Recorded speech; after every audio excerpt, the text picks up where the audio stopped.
Premier Boxing Champions live on Spike's Friday Night Lights Out from the Citizens Business Bank Arena in Ontario, California. We open with the welterweights as Sean Showtime Porter took on Eric Bonet.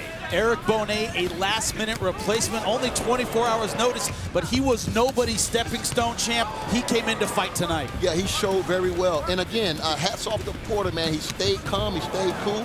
Even though he took as good as he got tonight, he finished the show. Now, Bonet had his counter-punching moments. Good left hook, good right hand, but what he tried to avoid was a firefight with the bigger, stronger Sean Porter, but in the end, he just couldn't avoid it. Porter moving forward through his punches, getting behind the jab, and in round 5, we saw the end. Champ, here's where it began.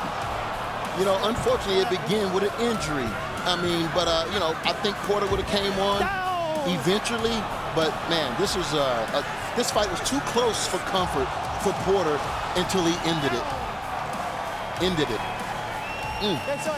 An injury and then 2 knockdowns. He gets a knockout win in round number 5.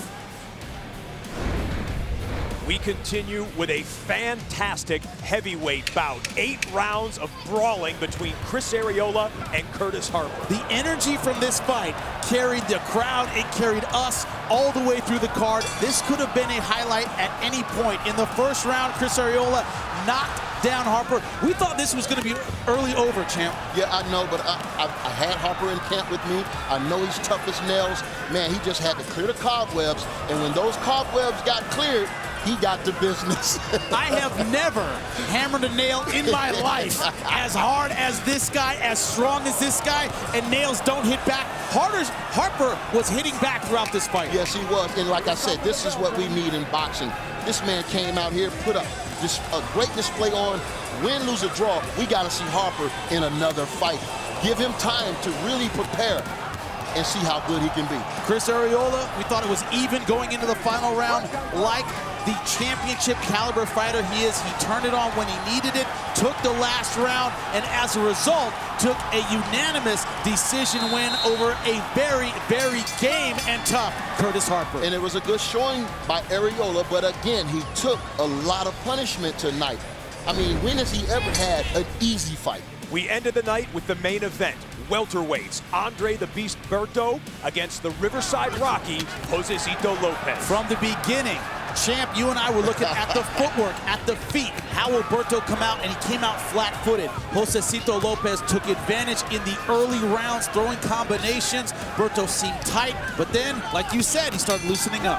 Yes, he did, man, and like I said, I wanted to see Berto separate himself from Lopez, like the other champions that Lopez has. And until that defining moment at the end, that fight was a pick'em fight. In fact, I had Berto losing. Now, the deciding moment was this right hand that rocked Josecito Lopez. He goes down on his butt. And now, controversy, we thought. The second knockdown, take us through it, champ. You're looking at it right here. It barely grazed him on the top of the head, and before the guy even went down, the referee was over and counting the fight out, not counting, but counting him out. I think that was a little bit unfair, knowing that Lopez have a heart of a champion. What a card for the debut of PBC on Spike. And for the latest PBC news and information, don't forget, it's PremierBoxingChampions.com. On April 24th, 2 men who battled and overcame cancer step into the ring when Anthony Durrell and Daniel Jacobs fight live on Spike's Friday Night Lights Out, with Durrell facing Badu Jack and Jacobs battling Caleb Truax. Premier Boxing Champions live April 24th at 9 on Spike.